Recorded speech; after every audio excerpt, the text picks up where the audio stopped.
Looks like you've been missing a lot of work lately. I wouldn't say I've been missing it, Bob.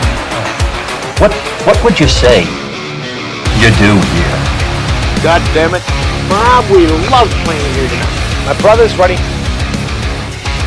It helps if you think of it as a game, Bob. Every game has a winner and a loser. You must possess strength to inflict pain, Bob.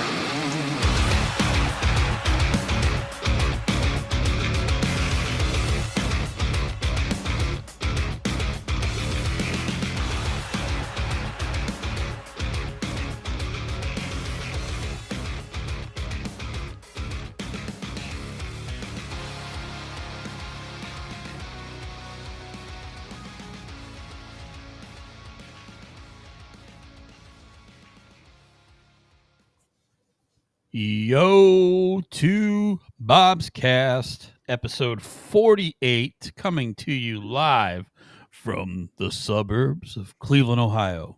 Yeah.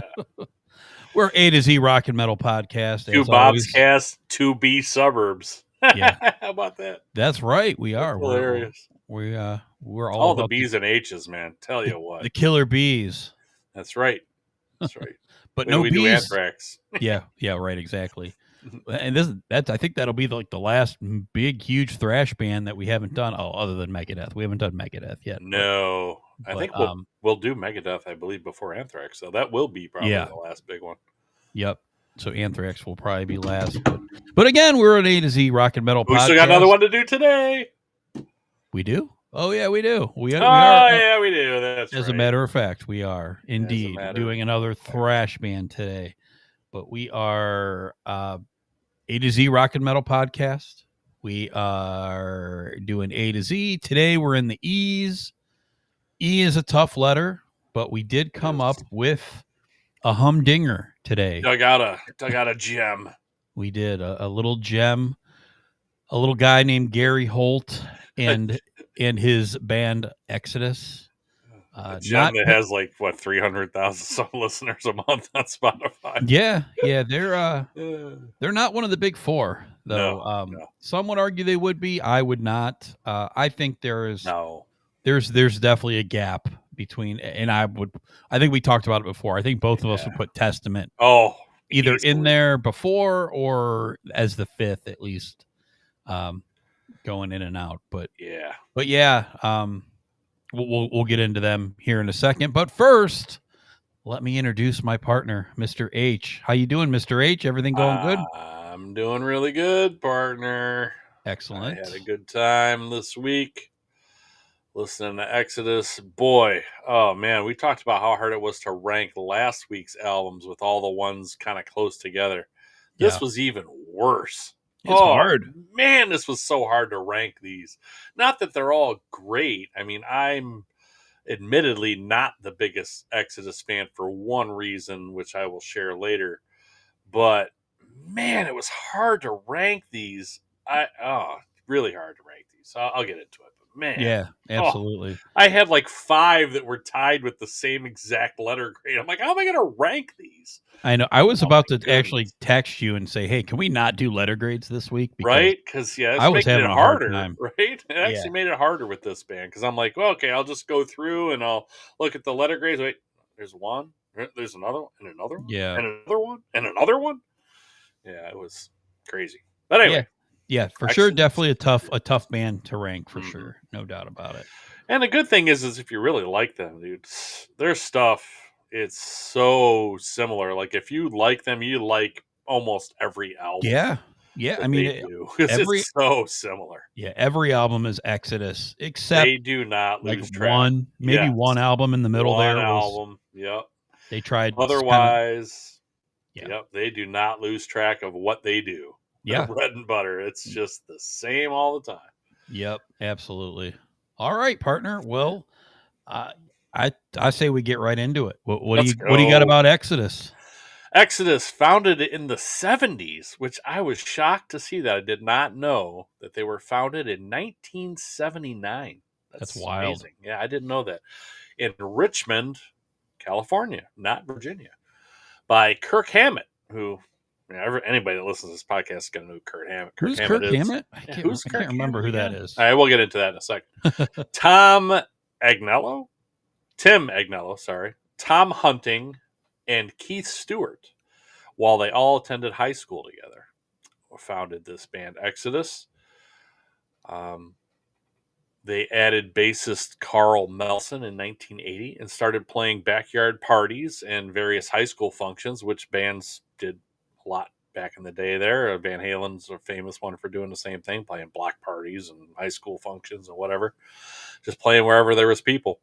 Some members left, and Jeff Andrews came in on bass. Gary Holt came in on guitar, and Paul Bailoff came in on vocals. They all joined the band.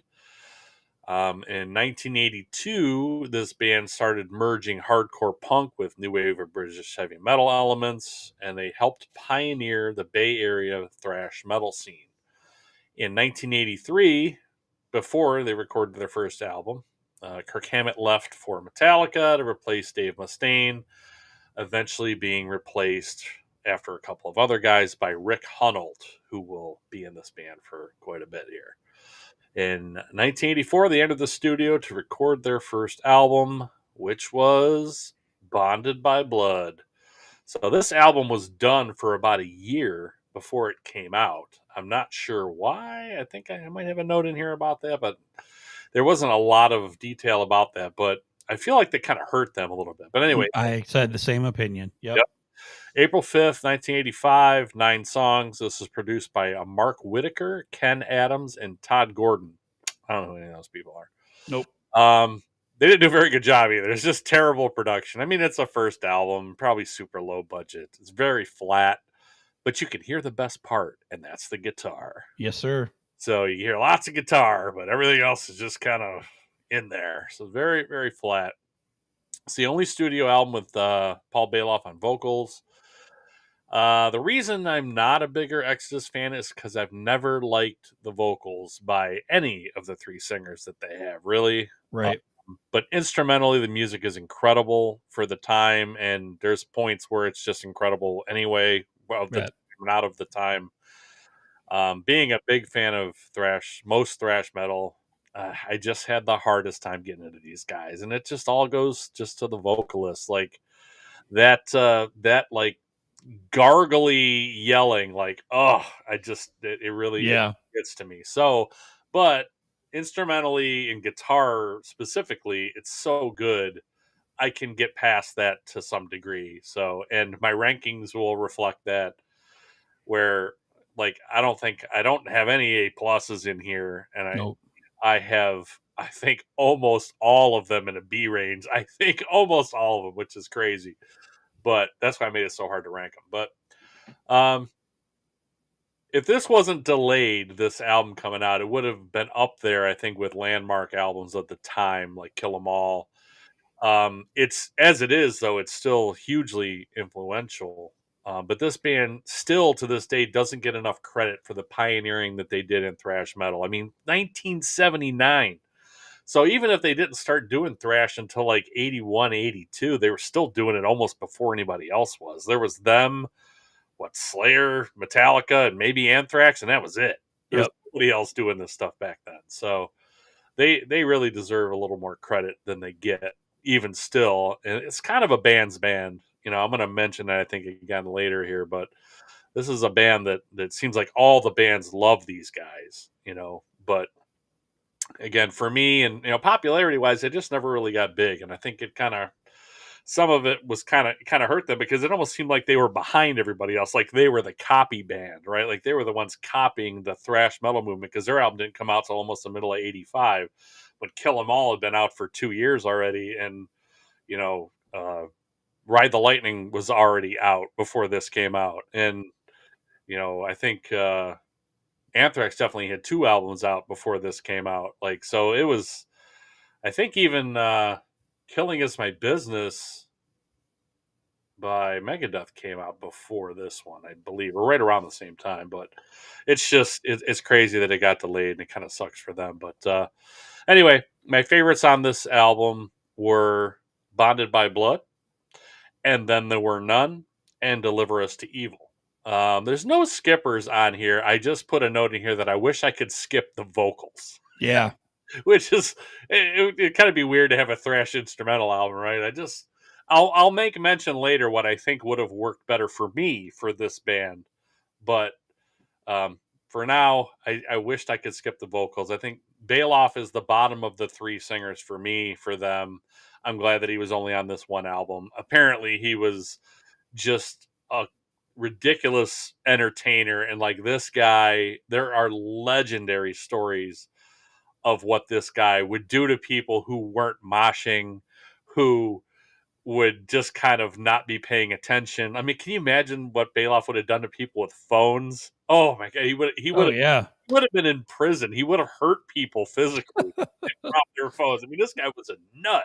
Yeah, he was crazy. So that's I think a lot of the reason why he ended up getting fired from the band, just because they were just like, dude, he was this out of guy's control. too far out of control. But apparently there are legendary stories of seeing this man live. So where I don't like his vocal style, man, it would have been kind of fun to see them just tear stuff up back in the day. So this one I have rated as a B, which I have on almost all of these in some way or another. I have this as number 7 out of the 11 albums.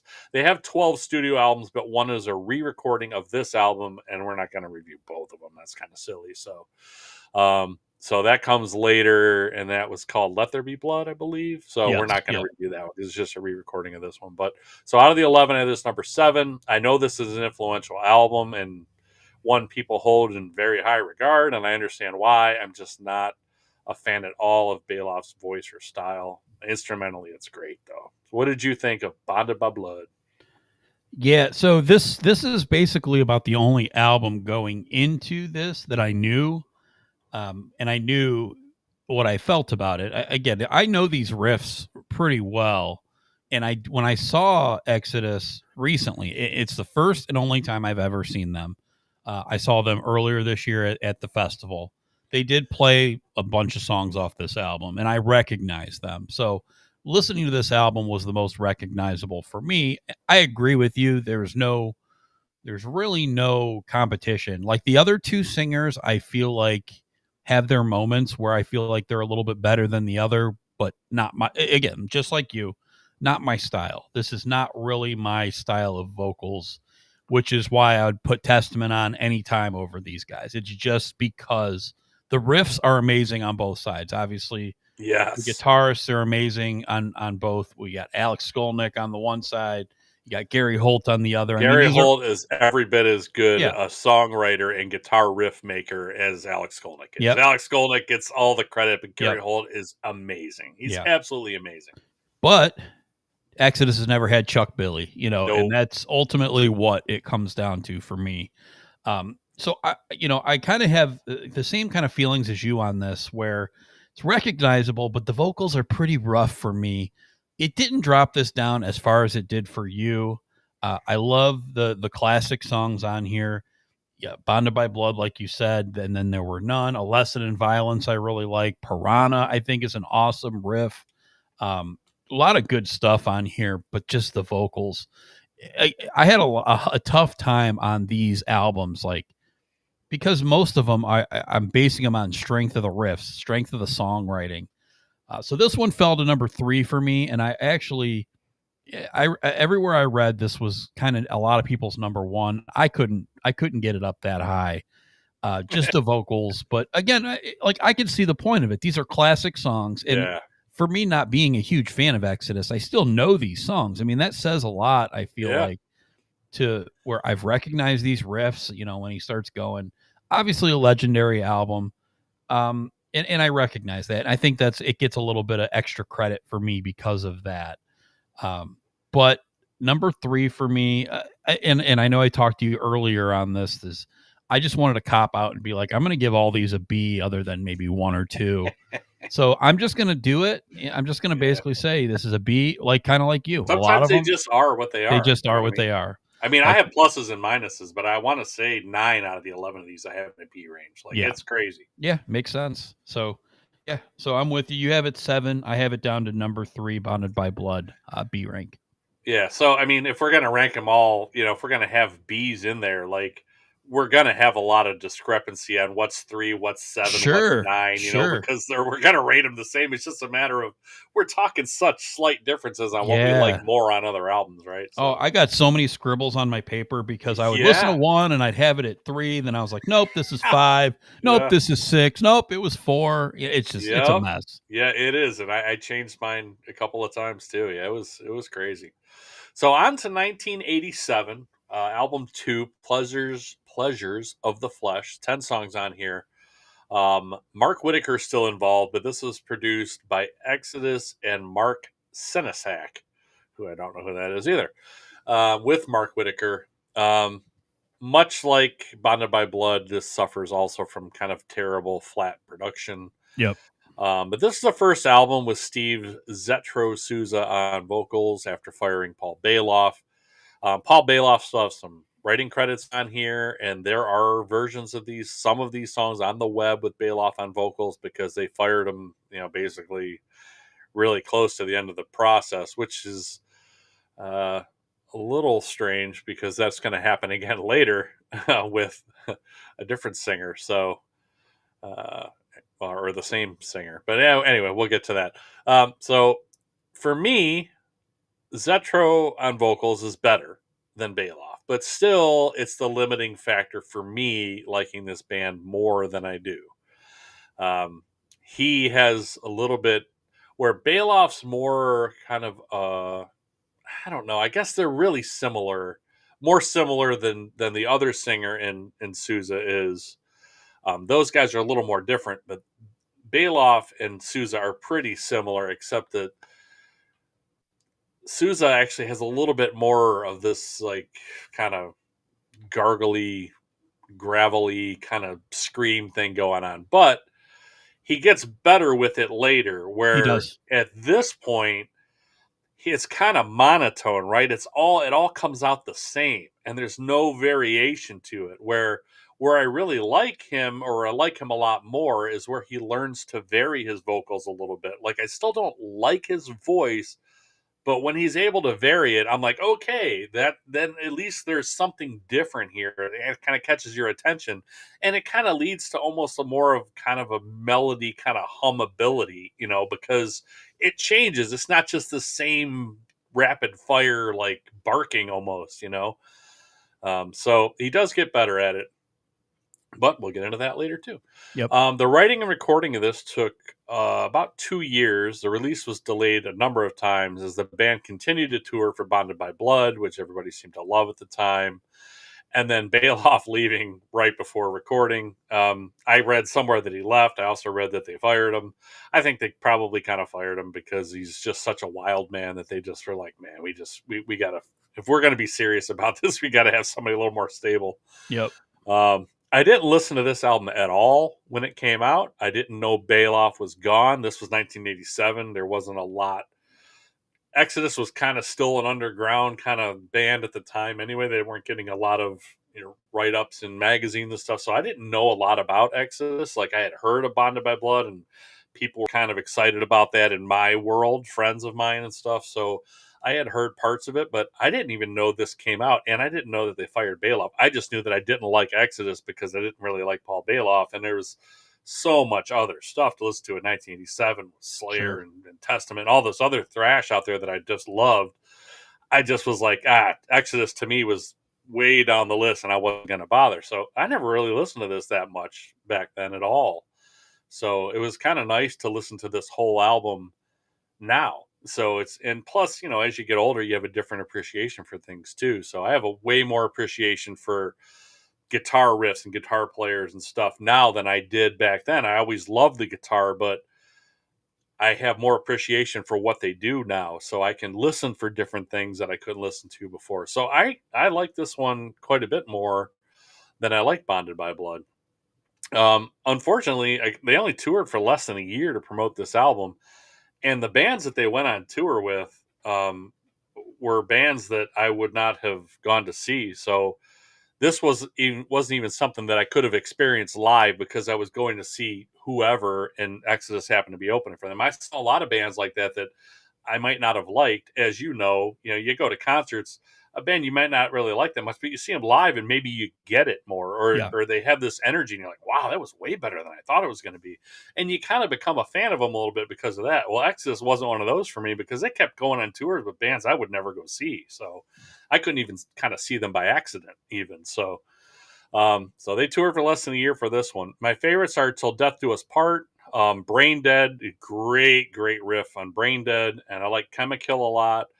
Again, there's no skippers. It's like as long as you can listen to Exodus and you like some of what they do, you're going to listen to the whole thing. There are very few skippers on all 11 of these albums for me. I think there's like one or two on the entire catalog because it's all kind of similar.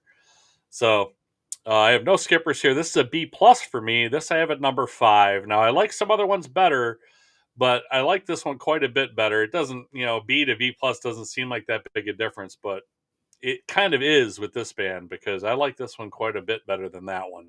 Not enough to put it in the A range, but quite a bit more than that one. Better vocally for me, but again, never was a huge fan of Zetro either. Although I've grown to like this band with Zetro a lot more over the years, but still B plus number 5. What did you think of Pleasures of the Flesh? Yeah, see, this is the one our buddy Brian really likes a lot. Okay. I go the other way with this one. To me, while the production is a little bit better than the previous Bonded by Blood, the riffs aren't as recognizable, aren't quite as classic to me. To me, they went a little bit backwards here. I feel like this sounds a little bit like if you took like a hardcore punk band and turned them into thrash. I felt like that's kind of what this is.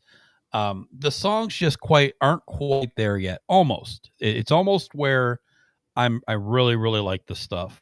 And hit their sweet spot for me. I don't know. The album kind of sounded a little bit sluggish to me. I also, it kind of rubs me the wrong way. The little throwaway intros that they put in there on these songs, to me, it kind of drags it down a little bit. Yeah, I just wasn't a huge fan of Pleasures of the Flesh. I will say, I guess now's a good time to say there's really only 2 albums of Exodus that I'm like, I really didn't like that very much. This isn't in that range, but this is number 9 for me. Just not my favorite. I like a lot of stuff they do a lot more than this. It just a few nitpicks, I guess, about it. When I'm looking at all these albums almost identically, that's just kind of the things that stand out for me. So Pleasure of the Flesh for me, again, just didn't quite hit it. I really do. A song you didn't name that I really like is the riff on Seeds of Hate. Really like that riff. I also like Till Death Do Us Part, Parasite. You mentioned Brain Dead. That's a cool song. And I like the closer, Choose Your Weapon. But a lot of stuff, I feel like this album in particular, it drags on just a little bit, which is why it dragged it down just a bit for me. So Pleasure of the Flesh for me, number 9. Still probably like a B minus. Like I said, unless you're in that bottom 2, then you're pretty much right in the B range. You're consistent. I appreciate what you're doing. I'm just going to try to nitpick it to try to find my way 1 to 11. That's really kind of what this comes down to. So Pleasure of the Flesh, number 9 for me. All right. On to Fabulous Disaster, January 30th, 1989. 9 songs on here. This would be the next time that I would hear Exodus. Mark Senesac again, Gary Holt, and Rick Hunolt produced this. And those 2 guys will produce the next couple of these without Mark Senesac. This is Tom Hunting's last album on drums. He'll leave this band twice. He left this band this time after this album until 1997. The production's definitely better than the previous 2 albums, for sure. I feel like that last album, Pleasures of the Flesh, was a little bit better than the original, but it was pretty bad, though, still, ultimately. This one was quite a bit better.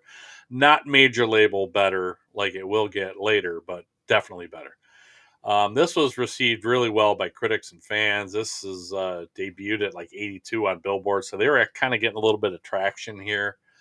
Where I still didn't get into this album much at the time. I did like one song in particular, and I like to learn. I learned to like this album more in the future.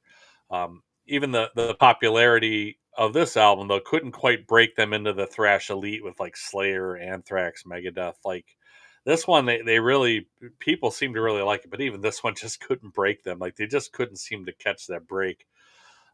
They still and kind of always was be a band's band, and they just couldn't break through commercially. But my favorites here are Fabulous Disaster and the aforementioned, the song I was talking about, Toxic Waltz. I love Toxic Waltz.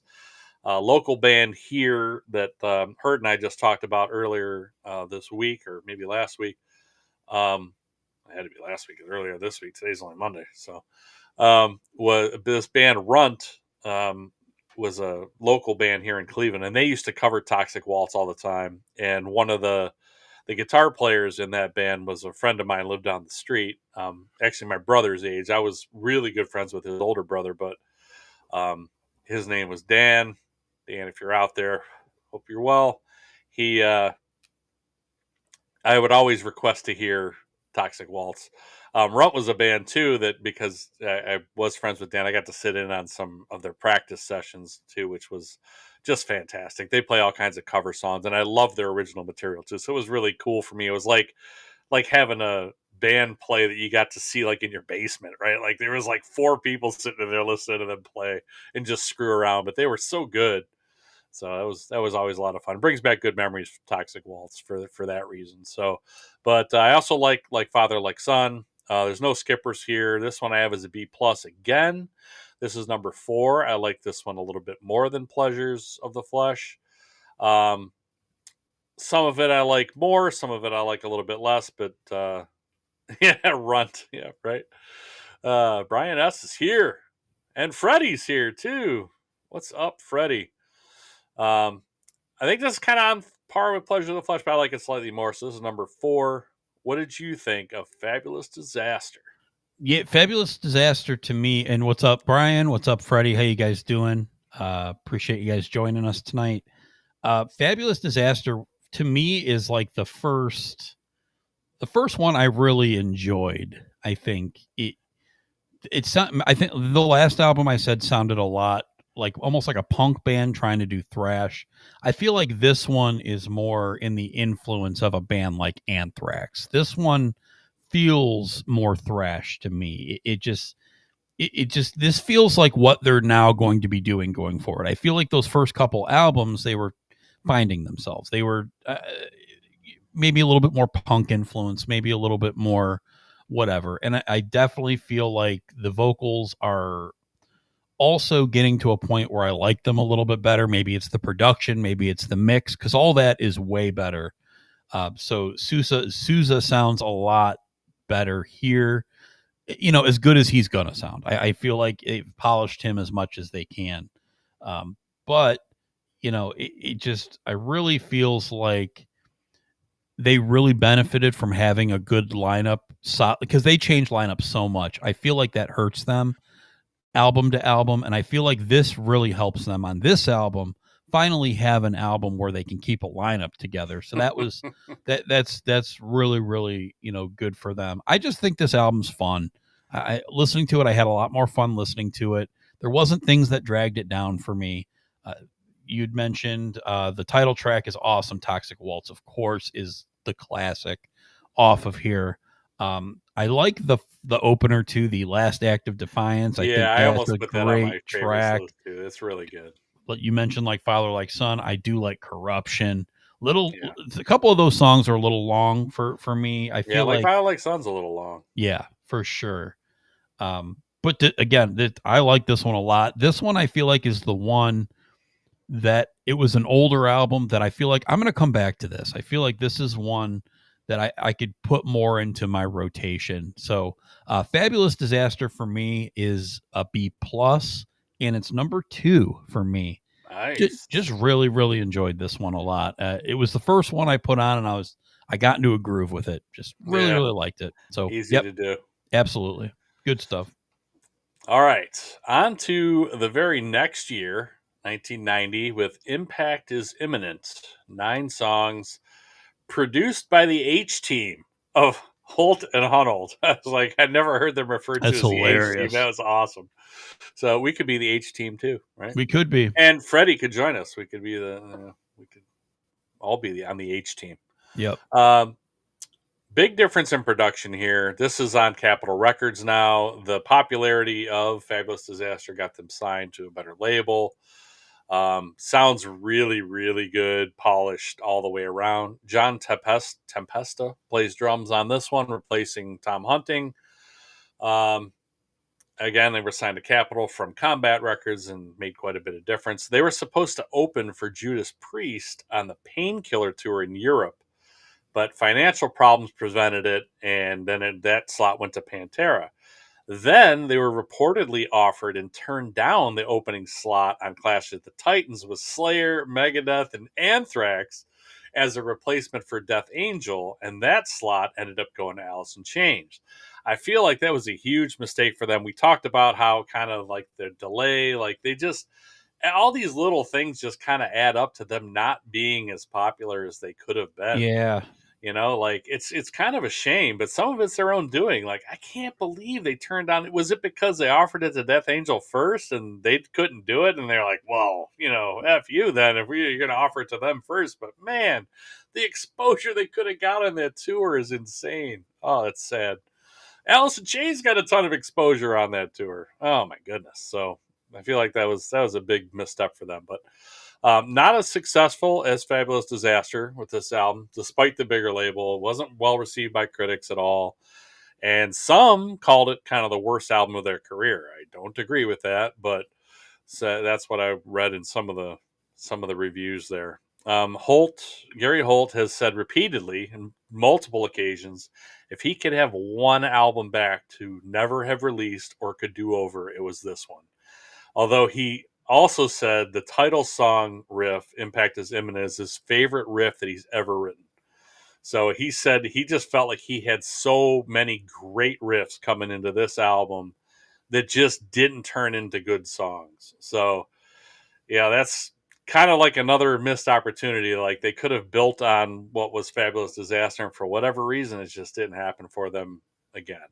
There's some 7+ minute. We were talking about song length. There's some 7+ minute songs on here. Thrash songs, 7+ minutes. Yeah. That's crazy.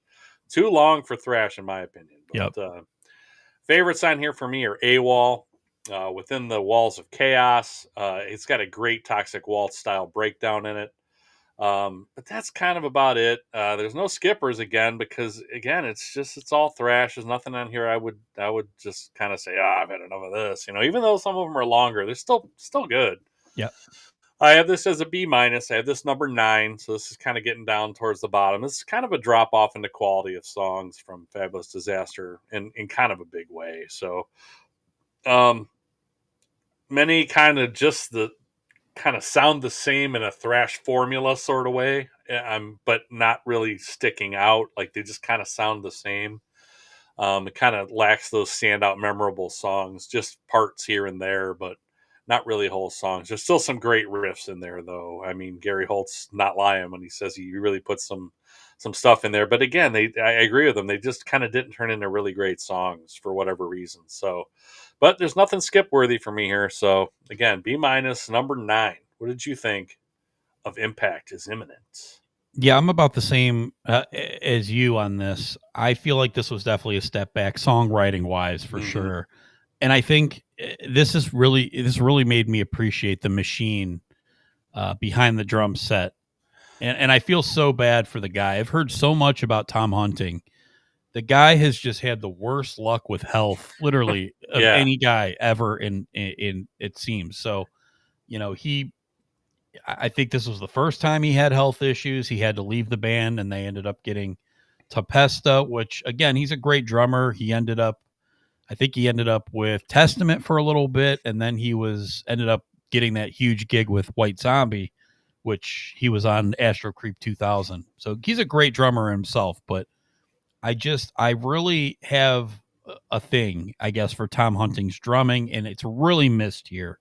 The guy is a machine. I I love his drumming. He might be one of the stronger drummers of all these thrash drummers. He's just phenomenal. The guy that replaced him the second time is just as good. Yeah, We'll get to that guy. We'll get there. Yeah, we'll get there. But yeah, not so much John Tempesta. Not so much John here. But it just a little step back with the songwriting. I agree. I love the riff on the title track. AWOL's good. The Lunatic Parade's good. I feel like it's pretty top heavy. Those three songs are really the three favorites of mine. Once it hits within the walls of chaos and we get an 8-minute song, I'm just like, this is too much. As you alluded to, it's thrash metal. Give me 2 3-minute songs and let's go on to the next thing. They got some great solos here, but it's not like Metallica breakdowns of really setting a scene for some huge guitar solo. It's still thrash solos, which are great, but don't need 8-minute songs, and especially not right here. I think later on they do a little bit better stuff with some longer stuff, but they're not there yet. So Impact is imminent. Again, just a little step back for me. It sounds like whenever they start changing people in their band, they try to change their sound a little bit or just try to do something a little bit different as if they don't know what they want to do. And again, just nitpicking. Again, it's all, nobody's going to mistake this for anybody but Exodus. I totally get that, but yeah. Not really my thing. This one dropped to number 8 for me. Just a little bit better than Pleasures of the Flesh. It's B minus. It's still B. It's like you said, I'm not skipping anything. Yeah. Just weaker, I think, in their full catalog, just towards the bottom for me. So that's where I have it. Number 8, Impact is imminent. All right. On to Force of Habit. August 25th, 1992. 13 songs. And we were just talking about length of an album. This is another hour. 70 minutes. Yeah. Oh, my goodness. Stop. Yeah. So this is Chris Sangarides producing. But like you just said on the last album, was kind of a band that didn't kind of really seem like they knew what they wanted to do. Well, they changed things up here and really didn't seem to know what they wanted to do. Yeah. This is slower, more experimental. It's kind of more of a groove metal album than a thrash album. There are maybe 3 or 4 thrash songs on here, I would say, out of the 13, but there's also a lot more groove metal. Now, that's not always a bad thing, but for them, it kind of is. So it's definitely not an Exodus sounding album, and this is the only one. Then when I said earlier that there's one, this is the one. Again, 68 minutes is really long, especially for stuff that I'm like, okay, what are they doing? I'm kind of questioning, like I said, Gary Holt, I mean, the guy can write riffs, so there's definitely great stuff on here. It just doesn't sound like Exodus, so it just kind of leaves you questioning what was going on. This is also the last studio release until 2004 for them. The band went into 2 extended hiatuses after this album, with only a live album in between, which Tom Hunting came back for. This is the last album with Tempesta on drums and the only album with Mike Butler on bass. I don't think I covered all of their different guys in and out of the band, just kind of the major ones for me, because there's a whole list of people that have been in and out of this band. Yeah. This is the only album not to feature the Exodus Jagged Edge logo. And if you've seen, actually kind of weird, we actually don't have the Exodus logo on here. So if you've seen the Exodus where logo, I have the cutoff. yeah, it's all good. If you've seen the Exodus logo, you know exactly what we're talking about. The only album that doesn't have that. So my favorites on this one are Me, Myself, and I. This is one of the few Exodus sounding songs, thrash songs on here. One Foot in the Grave, Exodus or not, this is a really good song. That's a really good song. Good Day to Die. Same, not Exodus, but great guitar work in there, and another really great song. But that's about it. They do some covers here and there, and for me, I have 2 skippers on this album, and one of them is Bitch, which is a Rolling Stones cover. Yeah, Stones cover, definitely not for them. I mean, you recognize the song, but it's not very good. Architect of Pain, I have to skip to. It's way too long. And now we're not talking 7.5, 8 minutes. We're talking 11 minutes. Yeah. And it's not even, this isn't really a thrash song. It just doesn't sound like Exodus at all. And I didn't really care for the song. So this one I still have as a B minus. I put nothing in the C range for this band because there's still stuff on here I like. But this is number 11. This is the bottom of the barrel. And this is because it's just not an Exodus album. It's not an Exodus sounding album. You and I agree on like the Load stuff that Metallica did. A lot of people hated that. We both kind of really like it. Now that's a band who did something different and actually did it really well. This one kind of not so much. There's not really many good songs on here. There's a few, but out of 13 to come up with 3 of them was that's it. So for me, so not bad for what it is, but also sounds like something that Exodus is not. Definitely some good stuff in there, but it's also way too long. What did you think of Force of Habit? Yeah, this sounded like they were trying to, I don't know what. I think this is early 90s, right? I feel It like is. this is like, we just Grunge. covered Corrosion of Conformity, and you're talking about grunge and Corrosion of Conformity. I feel like there is a lot of Corrosion of Conformity sounding stuff on here. Yeah. I feel like they were trying to get to some, it's almost like we were just saying that they just keep seeming to shoot themselves in the foot with popularity wise, right?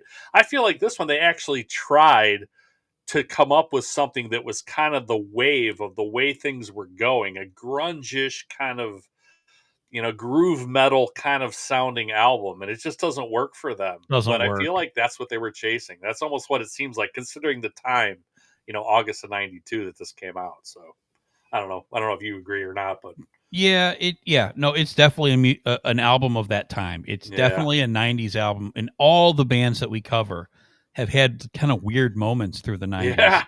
Like it's just funny. You go through all the different bands, even like Testament did. Yes, I was just going to mention that. They did their weird one. Slayer did a weird one in the 90s too. I just feel like it was their shot. And to me, it came across almost like and I'm not ripping on this band, but I'm just not a huge fan. Like Slaughter, like a band like that, it felt like to me. Wow. Yeah, like, I don't know. Like, it just felt like a cheesy type version of Exodus. It's just, to me, it didn't really work all that well. I only really liked a few songs that really stood out here. I like Count Your Blessings, and I like Fuel for the Fire. That one kind of ripped a little bit. I like that riff as well. But my God, yeah, it's too long. This is the first album I got to where I just found myself looking at how much longer is this song? How much longer is this song? The covers totally miss. I agree. Yeah. I think Pump It Up is even not good. The Elvis Costello. Cover. It doesn't fit them either, but I feel doesn't. like they did a better job with that one in a way than Bitch, but it's definitely not one of my favorite songs. Yeah, but I just feel like they did a better job with it somehow. I don't even know how, but yeah. So swing and a miss here for sure. We both definitely agree. I have this in the C range. I just feel like as far as this I really band, waffled on that. this is the bottom of the barrel. So it's a C. It's number 11 for me. It wasn't even close. There was one other album I didn't care for by them as well, but this Head and Shoulders was the one that I was like, yeah, no, they tried, they missed. They get participation trophy for this one. They don't get anything else other than that. So nice. Not a fan. It doesn't even say Exodus on it, their participation trophy. It just says 1992 band. Yeah. Dude, that album dude holding a guitar. That album cover is so bad too. Yeah. Oh, it's so bad. Looks like, I think we talked about another band. I can't remember, but it looked like a fourth grader, and that's almost an insult to a fourth grader that they did this album. I don't even know what it was trying to. It looks like a rooster with kind of like a man's face, or with a weird like red like line. Was that like a tongue? I don't know. It's don't almost know. like a hand. Like if you made your hand try to look like a rooster. That's what it looks like. It's weird. It's very weird. bizarre. And again, it kind of goes with the whole thing of trying to change their image, change their sound, change kind of for the sake of change. Yeah. But it's just not really that good. But I think they were just trying to kind of change their image and kind of gain some momentum that they just couldn't ever seem to get. And like I said, some of that's their own doing, but Yeah, for some sure. of it's just bad luck. So anyway, on to 12 years later and Tempo of the Damned.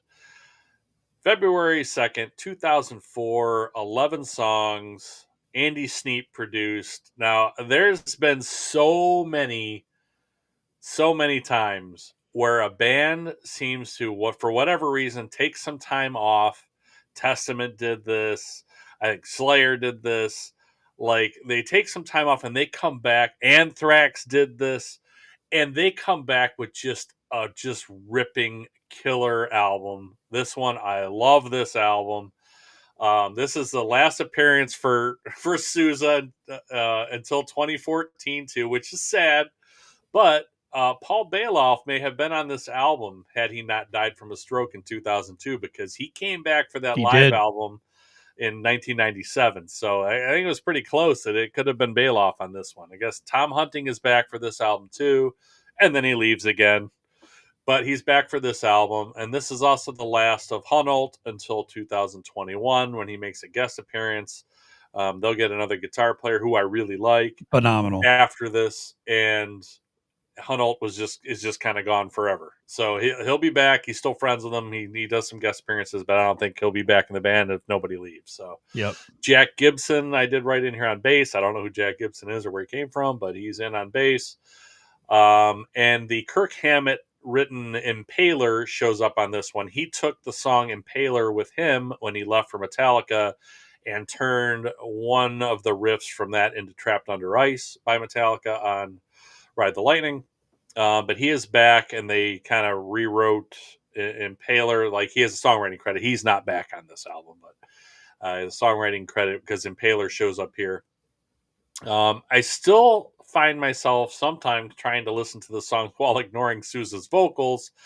Hard to do, but I just would like them so much more with a bit different vocal style. But I also know that wouldn't be the Exodus sound either, so I'm kind of on the fence with that. But this is definitely back to Exodus style thrash instead of the groove metal stuff or whatever they were doing on Force of Habit. Maybe they just needed some time off. Again, this seems to happen for these types of bands, because this is just killer stuff. We just mentioned the album cover of the last album. This one is fantastic. Yeah, this is great. This is their best album cover, and from here on out, all their album covers are cool. There were some really weird ones earlier, but especially the last one. But this one's excellent. And again, back to the Exodus sound. Again, it's kind of sad because Sousa leaves right at the point where I feel like he's really growing even more as a vocalist here. And I would love to hear where he would have gone, like maybe on the next album even, because I like this one so much. But definitely back to the Exodus style. My favorites here are like War is My Shepherd. I wish Sousa would scream more like he does on this song. Like, it's a very like Tom Araya kind of sound to it. He can really do this. Like, he doesn't have to sound like he does. Like, I know it's different for him to do, but man, when he just does a little bit more kind of heavy screaming, like, it sounds really good.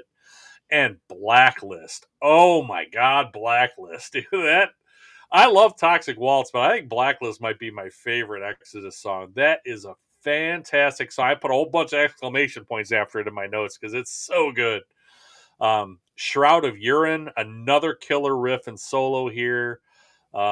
Culling the Herd kind of was a bit of a thrash and kind of groove metal mix, but this time it really works for them because it still sounds like Exodus, but has a little bit slower groove to it, which is really good. No skippers here. This is A-. This is number one for me. So this is bottom of the barrel to the penthouse here for Exodus.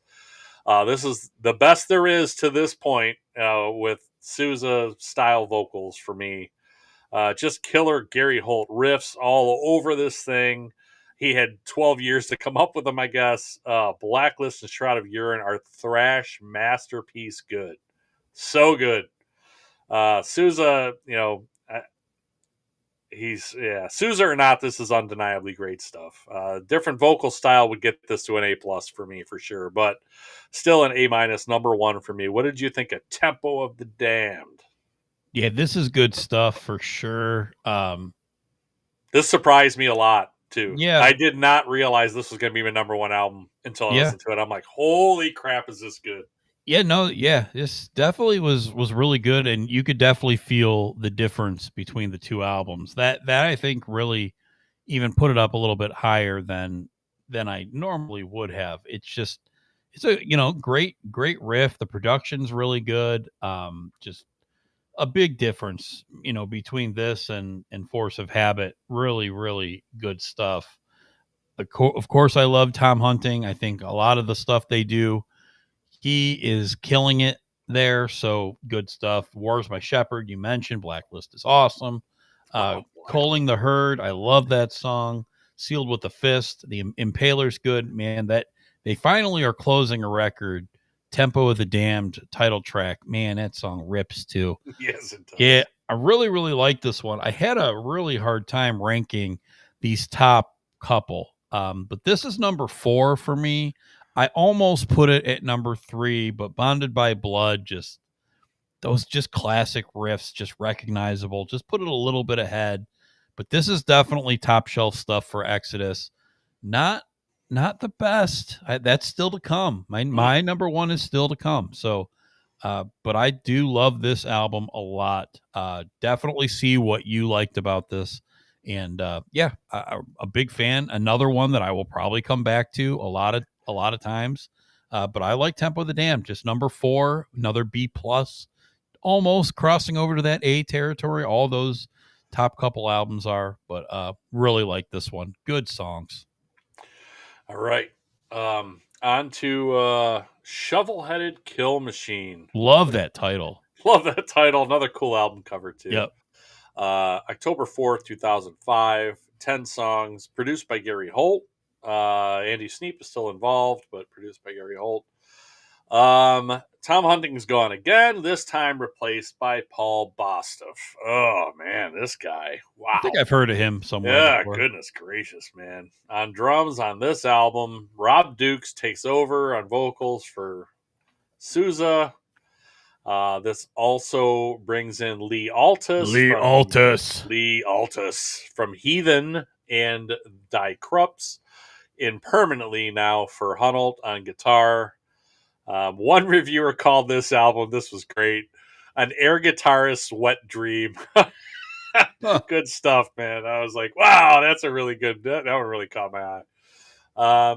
This one, though, this is pretty much songwriting wise, this is a Gary Holt solo effort. I mean, Gary Holt's Exodus, right? Yeah. Like Great White and all these other bands that split off, Gary Holt's Exodus. Not a big fan of Rob Duke's vocals either. I like his voice a little better than Sousa, but it's all exactly the same. He never changes it up. He just yells everything with the same power, same cadence, same everything. It never changes. So there's no variation, at least at this point. I think Sousa, although I've spent a lot of time talking about how much I don't like him, I think he's the best of the 3 they've had. Dukes comes in second here, but it's a shame too at this point because, like I said, Sousa's best vocals for me were on Tempo of the Damned, and then he was gone. Yeah. So again, Paul Bostaph is a machine. That guy, they couldn't find a better guy to fill in for Tom Hunting. And it's only a short-lived. Tom Hunting's going to be back on drums, and he's great too. Like you said, he's very, very underrated. Tom Hunting is not ever a guy whose name I hear in and Freddie Hull is a drummer too. I mean, he knows who all these guys are, but I don't hear Tom Hunting's name come up ever when people talk about great metal drummers. That dude's fantastic. And Paul Bostaph, man, jeez. To have a guy fill in for you, my goodness. My favorites on here, Death Amphetamine. Cool song title. Yeah. More Gary Holt greatness, although it's too damn long. Too long. 8.5 minutes. But I do really like the song. So it doesn't feel quite as long, but I do really like the song. I just wish it was a little shorter. Altered Boy, I liked a lot too. Again, no skippers here. B rating. There you go, Freddie. Yeah, he is the beast. They're both beasts, but man, Paul Bosso, dude, this guy, he's like he can play anything. He just steps in and he's like, man, who is this dude? Oh. So I have this B number 6, not as good as Temple of the Damned, but guitar riffs keep this listenable as usual. But it's all listenable, the whole thing, no skippers. What did you think of Shovel-Headed Kill Machine besides the great title? Yeah, good stuff. Good album cover, like you said. Yeah, this is sloppy to me. This one feels thrown together. The quality is there, but it just again they're gonna get better here. I feel like just being kind of Lee Altus's first, I guess, part in the band playing. I don't think him and Gary are meshed good together yet. It just feels sloppy to me for an Exodus record. It's not bad. It's definitely not one of the ones that I think are not great for them. Still very listenable. I don't think there's a whole lot of skipping. The only time I kind of was like, shuddered to think, not a huge fan of that one. Probably wouldn't skip it though. But I do really like I Am Abomination, Altered Boy, like you said. And I like the title track to close it. A nice 3-minute title track that I think rips pretty good. But yeah, it's for another time where they totally change lineups. It's just sloppy. It just, to me, it doesn't feel cohesive yet. Not bad. Good production. Just sounds good. Like they got a good label. I think they're on Nuclear Blast now. They got some good backing. It's just not my favorite of the albums. I think actually Rob Dukes is pretty good, but not here. I don't think he finds it yet. This sounds kind of generic. I think he gets better as he goes too. But I had Shovel-Headed Killing Machine number 7. B range, just a solid thrash record. Probably not one I'd come back to though. That's what put it a little bit behind the other one. So SHKM number 7. SHKM. Okay. On to 2007 now. October 26th, Atrocity Exhibition, Exhibit A, 9 songs. Andy Sneap produced again. Tom Hunting is back on drums again, this time for good, hopefully. The hidden track country version of the Bonded by Blood song called Bonded by Banjo, or Banjoed by Blood, sometimes appears at the end of the last song, which is Bedlam 123, after 10 minutes of silence. I just had to put it in there because it cracked me up what they called it. Oh, Banjo. Bonded by Banjo. This was supposed to be part 1, A, of a 2-part album, B, which does follow after a re-record of Bonded by Blood, which we mentioned earlier, called There Will Be Blood, or Let There Be Blood. Let There Be Blood. There Will Be Blood's the name of a movie, yes, but Let There Be Blood. Longer, kind of more epic songs here with some darker themes. This is another long album, 71 minutes, but you have to take into account 10 minutes of that is silence with the hidden track after Bedlam 123. But I did mention how I mentioned in the longer songs, and then on the last album, my 2 favorite songs are the 2 longest songs on the album, so I'm kind of going against myself here, but this one, there are some really long ones. There's 8.5, 10:33 in here. There's an instrumental. There's only 9 songs in this album, so there's an instrumental of 1:33 to start this off. So there's really only 8 songs in 71 minutes. So there's some long stuff on here. The title track's a mix of kind of doom and thrash a little bit.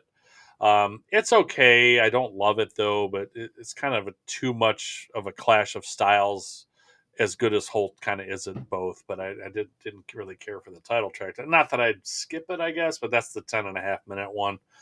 I just made mention of it because it's where they're kind of mashing styles again, just in that case.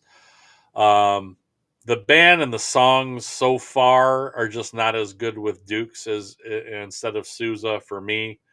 I do have some favorites on here, though. There's a couple songs I liked a lot. Funeral Hymn is a great riff. Children of a Worthless God. I like some of the singing in this one, where he's not just yelling, so he's kind of growing a little bit. And then As It Was, As It Soon Shall Be, I liked also. So in this case, I liked two long songs, and then a shorter one. So, but they're all three right together. They're in the middle of this album. Again, no skippers. It's pretty solid stuff. I had this rated as a B. This is number 8 for me, so it's kind of near the bottom, but this is still a solid album.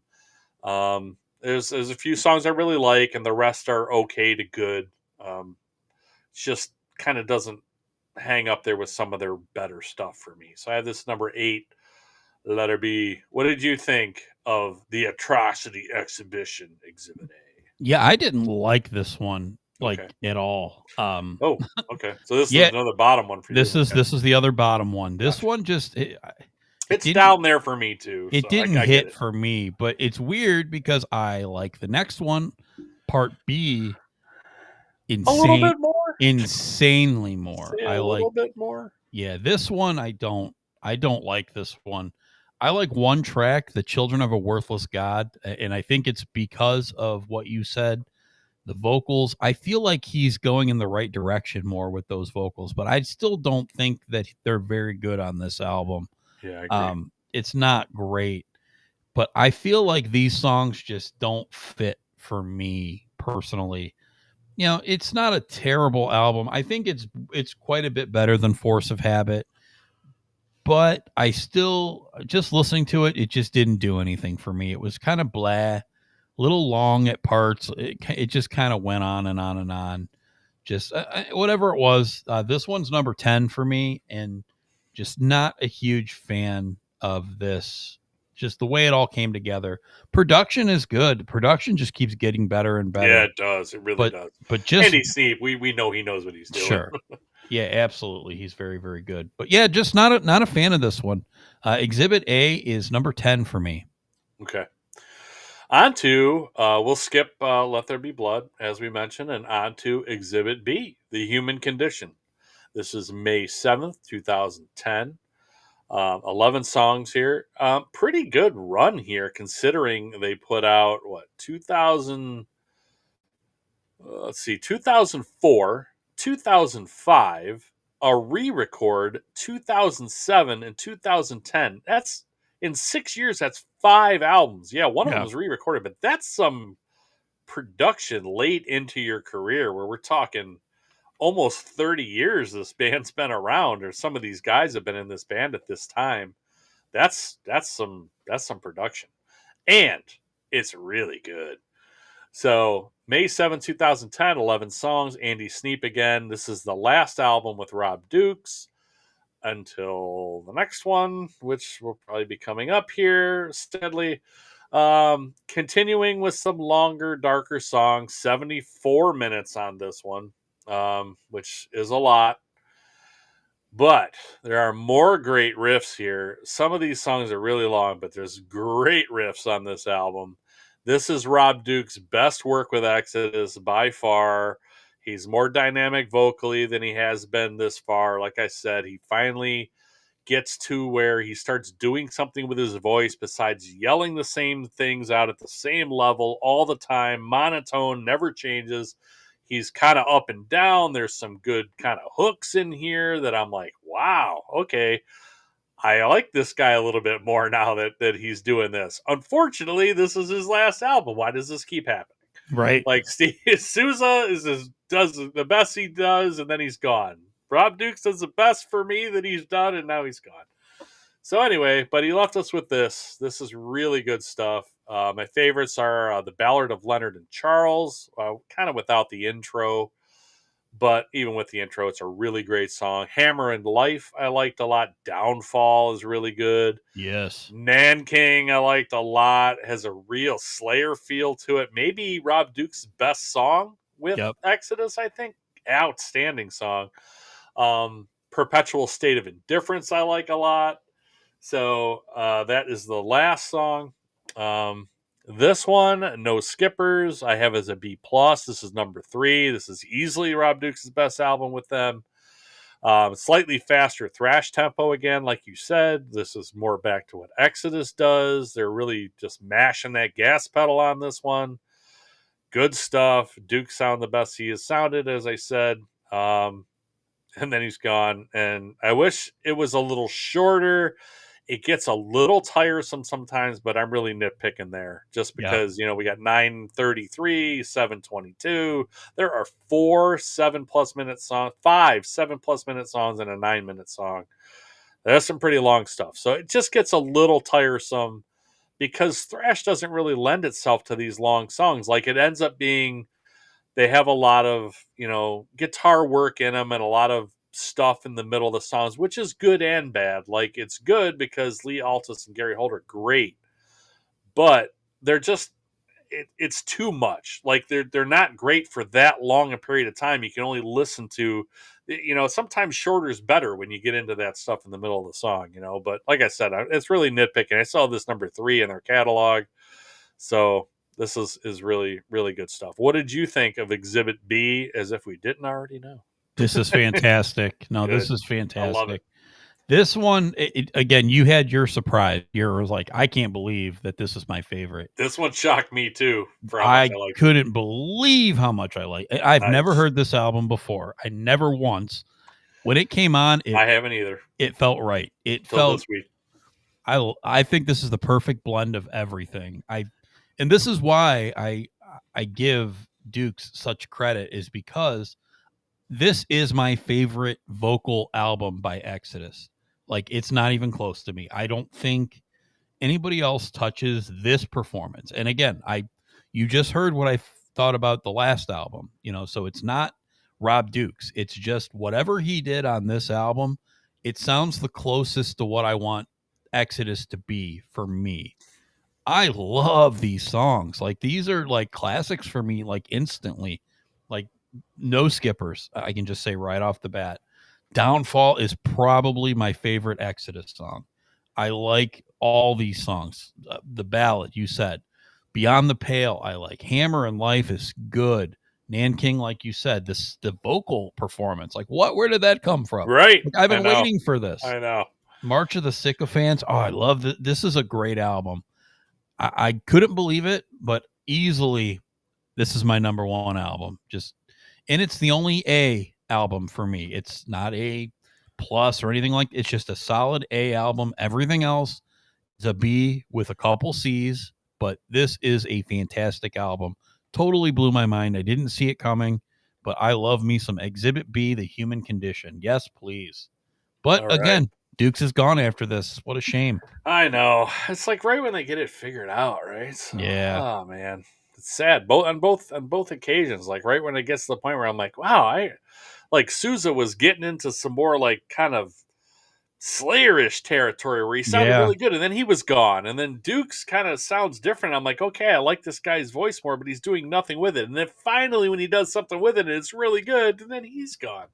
Yep. So man, here we go. So now they take a few years off. This is where Gary Holt starts to get involved with Slayer, I believe, here, and so it takes a little bit longer for them to put this album together. Also, they fired Dukes like kind of last minute. This is Blood In, Blood Out, October 14th, 2014, 11 songs, produced by Exodus. Zetro Souza is back after the firing of Dukes in 2014. So I just said this album came out in October of 2014. They fired Rob Dukes in June of 2014. So Souza recorded vocals quickly to complete this album. Kind of a weird hip-hop-ish intro by a friend of Gary Holt named Dan the Automator. I mean, it's not terrible, but it's just a weird kind of intro. Strange. I mean, it's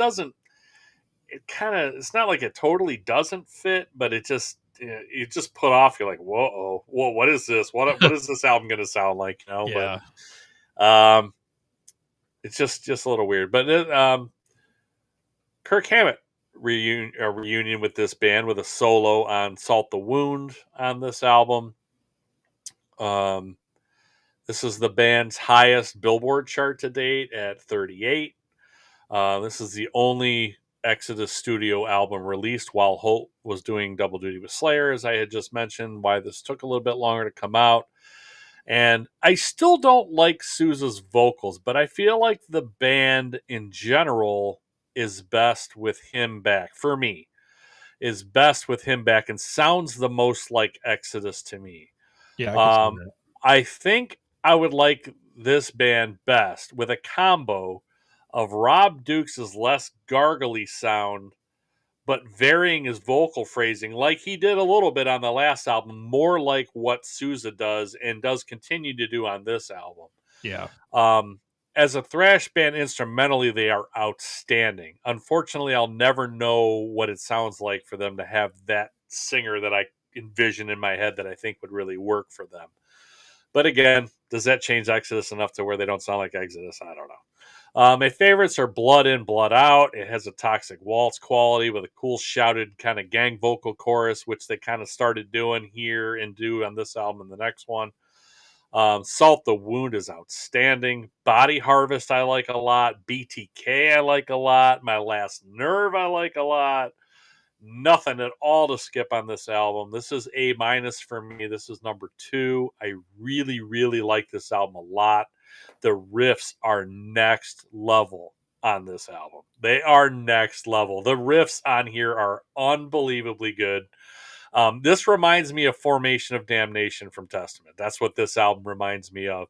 In many cases, I hear stuff when it slows down a little bit and it's just kind of this chunky kind of breakdown from Gary Holt. God, it's divine, man. It's so good. And it just reminds me of what Formation of Damnation sounds like. It's the perfect kind of thrash with a little bit of breakdown here and there and just some cool chunky guitar riffs, which are my favorite kind of guitar riffs. And they're just all over this album. Like Sousa, Dukes, Bailoff, I don't care. Like the songs are so good here. And anybody could have probably done this and I would have liked it around the same level. It's undeniably good for me. So A- is the only other A I gave them. A-, number 2. What did you think of Blood In, Blood Out? Yeah, this is good. I think it hurts it for me personally that it came out right after the one I like the most because it is Totally quite a bit different. This is right in that range though, where I had like Tempo 3 and 4. Yeah. Yeah, they're all kind of right in there where this is good, but it all duking it out, Rob duking it out for 2, 3, and 4. Yeah, basically, exactly right. So again, good stuff. It got to the point where I was having a hard time ranking these and remembering what I listened to 6 albums ago. Man, this again, just doing all this, listening to all these albums for like the first time in your life, and then all right, rank them. It just to me is like impossible. It was almost impossible. I totally agree. Yeah, but I definitely like the title track a lot. Salt the Wound, of course. BTK is awesome. So good. Yeah, get some Chuck Billy in here doing some additional vocal work and stuff like that. I think that's fantastic. Again, the only thing I could ever Formation, right? What's that? Another nod to Testament, Formation of Damnation. Absolutely, right. Maybe there was something to that. Just having him around helped him write songs like that. I don't know. Like, I wonder if they could do this again. If Gary Holt could do this again, I wonder if he would do like get a vocalist and not do thrash metal with like whatever black metal, whatever these vocalists. Like I could see Sousa doing a more of a black metal type band, or it just doesn't fit for me. It just really it takes away from it for me. But Blood In, Blood Out is really, really good. I have it right after Tempo the Damned for me. I have it number 5. But again, it's top half, and there's 3, 4, and 5 for me. We're all really tough. I guess I just like Bonded by Blood and Tempo the Damned a little bit better than Blood In, Blood Out, but it's right there. I really, really like it. It's strong, well produced. Gary Holt's still on fire.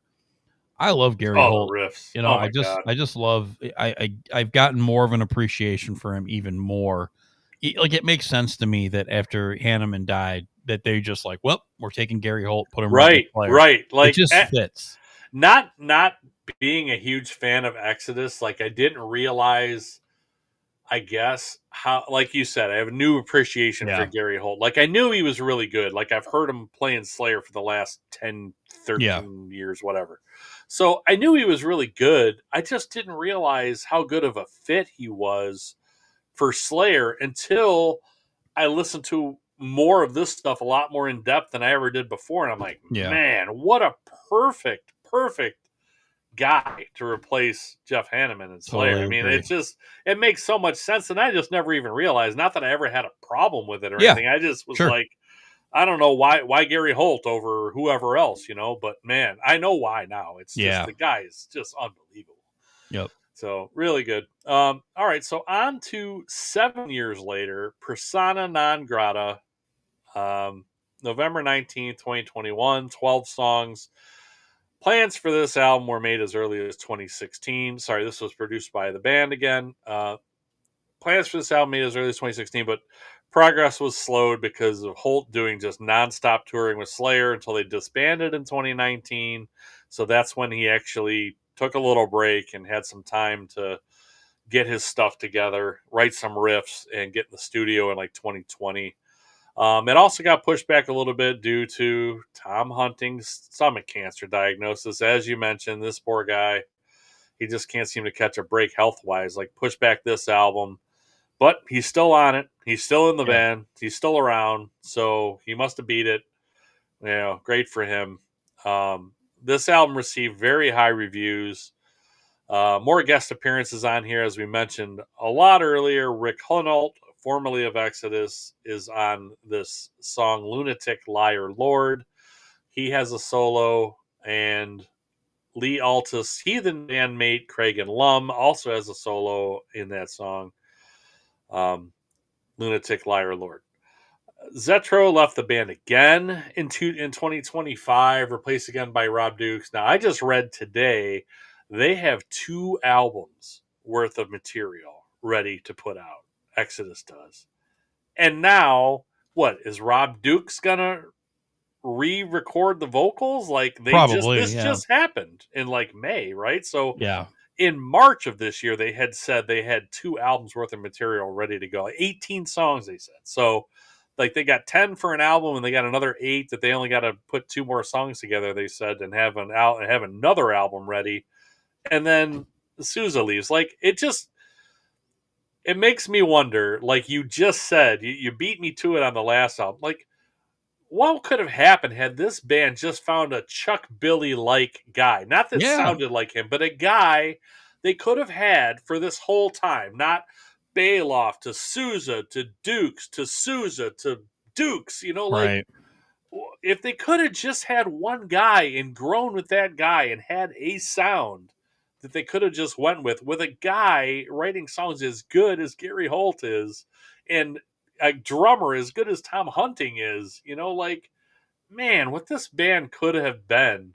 It's just, they like I said, they shot themselves in the foot a bunch of times. They had some bad luck. They had bad health. They have bad luck with singers leaving and coming back and leaving again. And like, man, if they could have just kept it together and had a guy steady the whole time and just wrote songs and grew with that guy as a band, what this band could have ended up being. They might have ended up being the top of the heap of thrash bands. You know what I mean? Like, they could have been that good. Yep. But with all this kind of constant influx and just singers that I just don't think are as good as all the other ones in these other bands we're talking about, like, man, what they could have been. So my favorites here are Prescribing Horror, The Beatings Will Continue Until Morale Improves, and The Years of Death and Dying. There's no skippers here, but this one I have as a B-, even though, it took them 7 years kind of to put it together. This one didn't pay off with the longer break. I just feel like maybe Gary Holt was just tired, like the riffs aren't quite as good. I don't like this one nearly as much as I like Blood In and Blood Out, but it's still pretty good. So I have this as a B-, but I have it all the way kind of down at number 10. Again, it still sounds like Exodus, but I feel like Zetro and Sousa just wasn't as good here as he was on Blood In and Blood Out. Again, it's 7 years in between. Who knows what could have happened to his voice in that time, but he sounded really good. He was still kind of changing up his vocals a little bit back then. On this one, it just was kind of more him back to what he was doing that I really didn't like before. And it's just the songs weren't as good for me. So I kind of feel bad because I was excited when this came out. I had become more of an Exodus fan from Blood In, Blood Out at this point. So I was excited when this was coming out. I had seen him a couple times, with Slayer, with Death Angel. I'd seen him on a few different tours, and I liked seeing him live, and more than I ever had before. And I was just like, it was just kind of a letdown for me. And then listening to it this week, I'm like, am I going to like this album more now than I did then? And I really don't. It just is what it is, and it's kind of unfortunate, but at least they're back, and they do have new material. Who knows what it'll end up sounding like if they'll re-record with Dukes, and maybe Dukes will be back to Human Condition, or Maybe, yeah. Maybe it'll be back to that. Maybe it'll be great. I don't know, but they're probably just gonna have to re-record it, which it just sucks for them, man. It really does. It's disappointing. What did you think of Persona non Grata? This sounds fantastic, but I think there is definitely something to be said that the riffs just aren't as good. The songs aren't as good. To me, this is right on the border. I think like I said, it sounds fantastic. I think it's produced really well. Yeah, I do too. I think the guitar sound is as good as they've ever done. It's just lacking the song quality for me personally. But totally agree. But it's probably got my favorite guitar solo that they've done in the song you mentioned, Years of Dying or Death and Dying. That guitar solo, it rips. Yeah, is really, really good. I honestly wish there was more of that on more of the albums. I do too. Yeah, I do too. Like they did some solos, and they have some longer songs with a lot of guitar work in them, but not to that level. That gets really good. Yeah, totally agree. I like the title track. I like Slipping Into Madness. The Beatings Will Continue Until Morale Improves is really, really good. This is kind of a borderline album for me. Like, I really enjoyed listening to it, but I could easily hear that the songs had kind of taken a dip from the last couple records. It falls at number 6 for me. It's pretty good. I like it a little bit more than you do, but it finds itself in that next range after the ones that I told you I had a hard time with, those 3 in a row.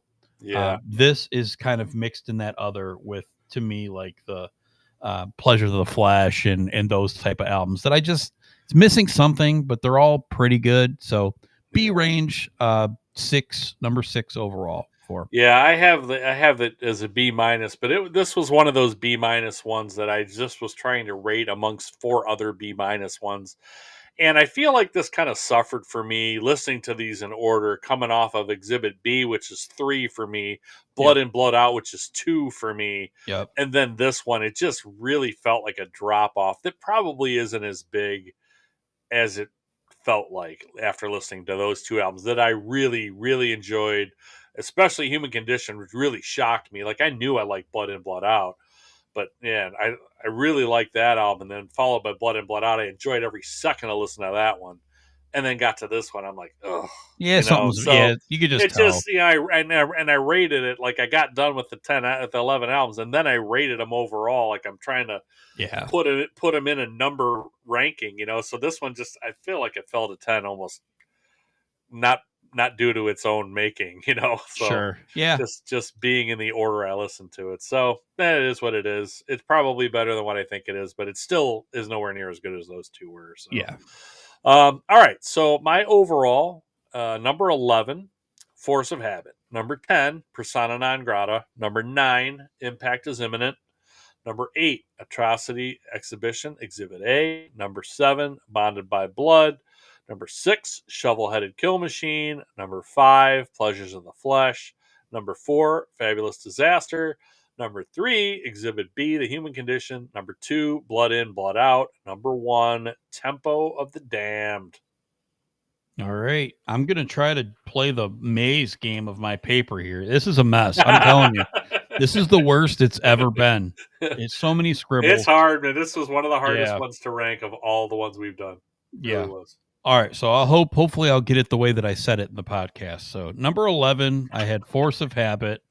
Number 10, I had the Atrocity Exhibition, Exhibit A. I think that's what you had. Yep. Yep.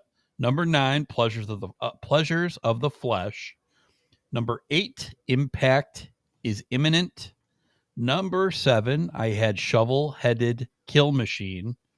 Number 6, Persona non Grata. Number 5, Blood In, Blood Out. Number 4, Tempo of the Damned. Number 3, Bonded by Blood. Number 2, Fabulous Disaster number 1, The Great. Exhibit B, The Human Condition. Total surprise. Number 1 there for me. Awesome. And there we have it. Awesome stuff. Yeah, and I think you got it, man. I think you nailed it. I mean, I'd have to go back and listen to the whole thing because I didn't write them down, but I think you nailed it. That's awesome. Just a lot of scribbles. I try to, when I scribble, I try to at least make it so that I can decipher it. So I think I did a pretty good job, but nobody else could. If you looked at it, you'd be like, I don't know what you did there. You'd have no clue what I did, but it worked out. It's all good. Man. Yeah, I want to say I wish I would put the letter grades next to my overall here, but I think I had A-, A-, B+, B+, B, and then I think I had B-, B-, B-, B-, B-, B. No, I had 2 B's. Okay. 2 A-, 2 B+, 2 B's, and then the last 5 were all B-. So yeah. So Bonded by Blood, no, that is a B too. So 4 B-. Okay. So is Exhibit A, Impact is Imminent, Persona non grata, and Force of Habit. Like Force of Habit was easily the bottom one, but those other 3, man, I could have put those in any order, and I could have changed the other B's into any order too. Yeah. Pretty much. So yeah, they're so close together. All those, all very really very hard close. to rank. All right, partner. We got through Exodus for sure. A night early, so thanks for binging a day early for me. Yeah, heading no out problem. I told Cedar Point tomorrow. So yeah, you'll have fun. America's Roller Coast. Yeah, that's what they used to call it, like back in the '80s. I'll never forget that. So I was like, what a cool name, America's Roller Coast. But very still, cool. I mean, I see videos on TikTok and Instagram. Oh, just so many videos of people riding these roller coasters. I almost don't need to ride them myself. I just watch people ride them, right? Yeah. From the front seat, the back seat, the middle seat. Like so many videos of people riding roller coasters. Probably feel better not riding them at this point in my life. But, you know, I'm just trying to do it while I can, while I'm still in that you got to. pocket. You got to. I love riding roller coasters. I almost can't do it anymore. But I love roller coasters.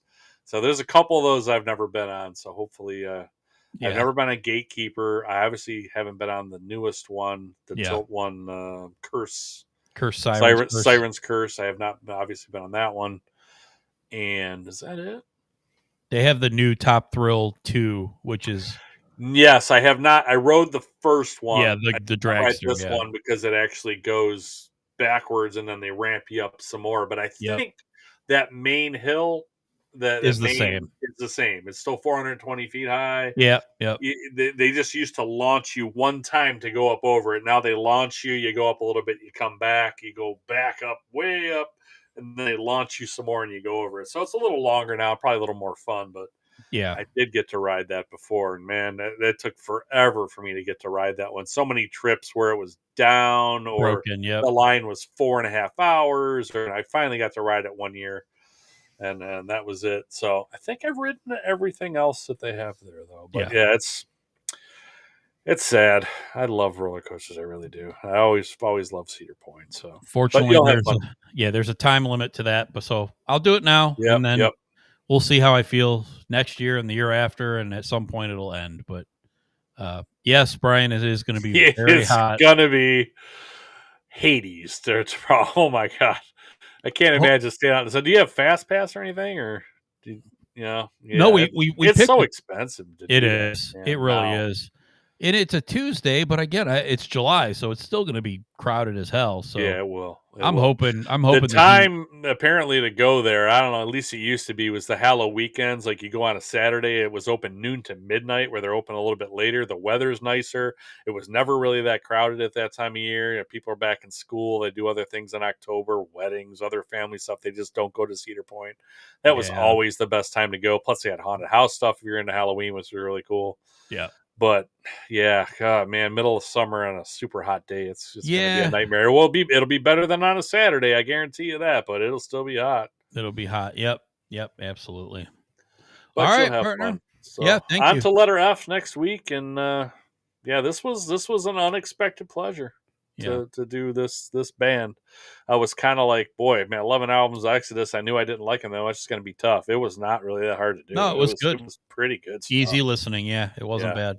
Really easy to cry. I mean, I think I knocked probably 3/4 of this out on Saturday morning in about 4.5 or 5 hours, just straight, just listening to albums, taking notes, just one after another. And I was like, man, this is really good. I didn't even really get tired of it. My ears got sore from the headphones, but just having them on for so long. But otherwise, it was good. Block out those death metal vocals, and you're good to go. Yeah, right. That was I tough. could just turn down the vocals a little bit, but yeah, but it was good. Yep. All right, buddy. All right. Well, thank Enjoy you, Brian tomorrow. S. Yeah, thank you. Thank you, Brian. Thanks, Freddie, for showing Freddie. up. Thanks, man. Good to see you guys. Freddie Hall. He's got his own show on Sunday nights at 8 o'clock on 107 The Shark called Hair Me Out. Check that out.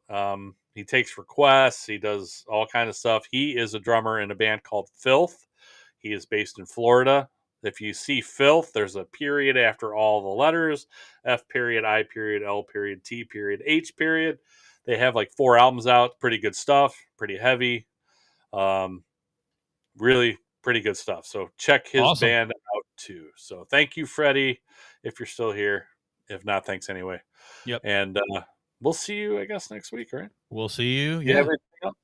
No, I think that's it.